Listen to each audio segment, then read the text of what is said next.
they indicate the benefit. Since its induction in 2004, approximately 65% of Ogden rental units have qualified for the good landlord incentive, which means the property owners qualify for a 90% discount on their annual business license fees.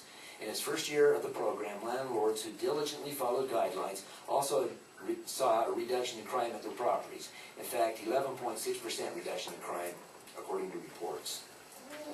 St. George, they have a magazine they put out called The Insider, and for the winter edition of 2010, it said, in Ogden, the first city in the state of Utah to adopt and implement the program, crime is down 31% on properties participating in the program. In South Salt Lake, overall crime is down 14%, and in West Valley City, crime in rental properties, in rental neighborhoods is down 60%. The decreased crime rate has a specific dollar amount attached to it. Less calls equal less money paid out by the city, freeing up officers to respond to other calls. Mayor Godfrey of Ogden said, at first landlords hated the idea, but it ended up being a good thing. Mayor Godfrey went on to say, when the program was first introduced, the landlords flooded Ogden City Council meetings to complain about government intrusion. But since that time, those who have become partners in the Good Landlord program have learned a lot they didn't know. And so they indicate the summary. The benefits include more profitable property ventures, potentially enhanced property values, better maintained and operated properties, decreased crime, and a business license reduction for landlords. Now, we were down to the Utah League of Cities and Towns 2 weeks ago, and one of the roundtable discussions that was available down there was put on by the Utah Housing Coalition. And they presented 4 pages of information addressing what the Good Landlord program was, public policies across the state, and they kind of broke this into, first of all, cities with ordinances that have been passed in Brigham City, Clearfield, Ogden, Midvale, Washington Terrace, West Jordan City, and West Valley City, and how they worked theirs. And then they went on to show programs in Salt Lake City, South Salt Lake, and Taylorsville. And so you can see some of the differences that they showed in this. They talked about potential issues, unintended consequences. So if you look at the bottom here, they're showing some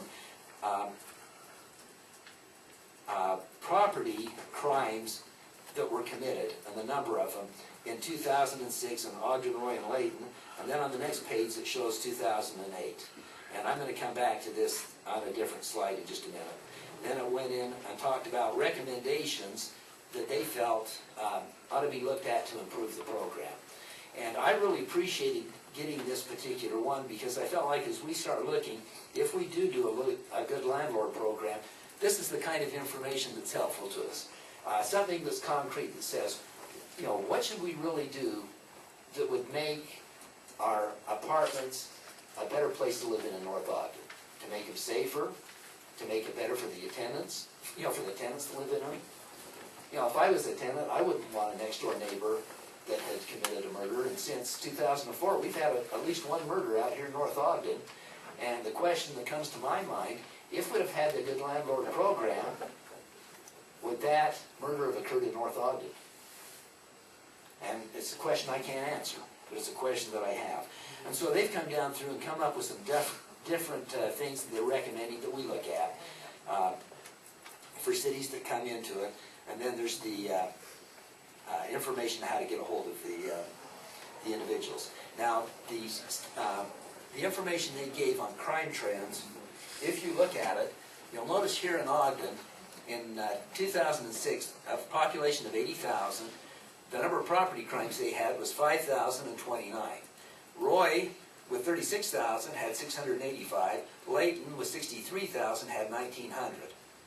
2 years later, Ogden's population is up by about 2,500.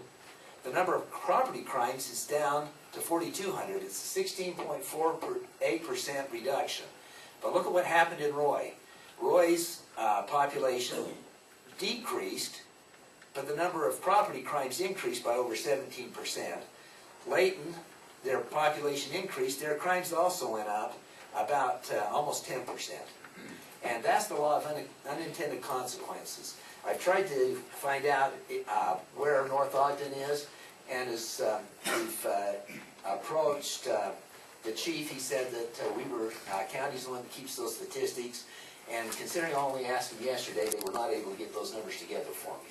But those are some numbers that I would like to see, looking from like 2004, 5, 6, 7, and 8. See if there's a trend as far as crimes in North Ogden since the Good Landlord program has been initiated in our neighboring city.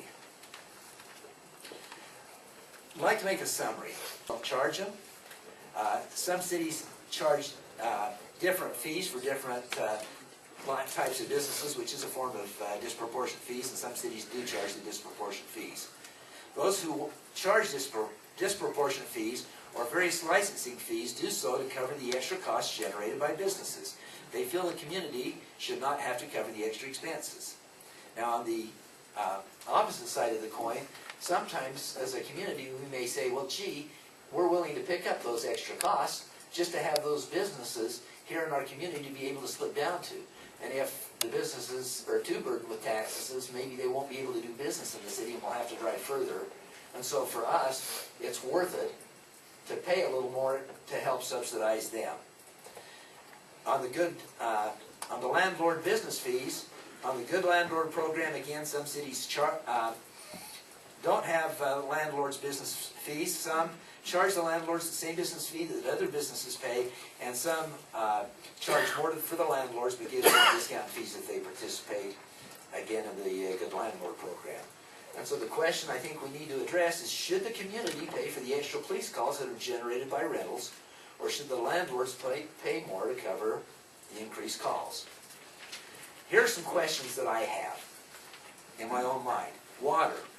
You know, all of us that live in the city that are connected to water pay so much for our water. The more we use, the more we pay. So the question is, if if businesses and landlords use more police services, should they pay more for the police services? If so, should the city charge the recommended amounts, or should we go with something that's less than what was recommended on the study? And one of the other questions that's been brought up by members of the council, if we do this, should it be phased in for more than 1 year? Some of the landlords commented that, you know, they've got leases with their tenants that go over a period of time, and if all of a sudden we put this in all at once, it would be very difficult for them. But if it was phased in over a period of time, then they could maybe adjust their fees as people's leases come up. On the Good Landlord program, do we want those with a criminal background moving into the city? If we choose to have a Good Landlord program, what components should it contain? For example, should it be strict and not allow those with criminal backgrounds to rent? And again, we appreciate your constructive comments and help, and I always appreciate receiving emails. Your business would fall. But for professional business and contract services, we've got approximately... The page before. That's on page 18. Annette is making comments also. Where do you want? Yeah, we've got approximately 55 of those types of businesses. Now, I have to be careful because we, as a city, cannot disclose what sales tax businesses give to the city. And so, if I tell you how many businesses of this type are there, I think everyone will be able to guess. And so I'm just going to give you some of the random types here. The one is the professional business and contract services, and we've got approximately 55 of those businesses, and they don't have a disproportionate fee at all. They will pay a one-time annual $64 business license fee. Okay? And you can go on the website to see if you fall under that type right there. Which is currently $100, right, each year? Right now you're paying $100 So and you would be paying $64. Yeah. Financial institutions, they do have a disproportionate fee of $766. Their base fee would be $64, so that is a significant increase, but that is not something, again, that we're planning to, or that we're recommending be implemented.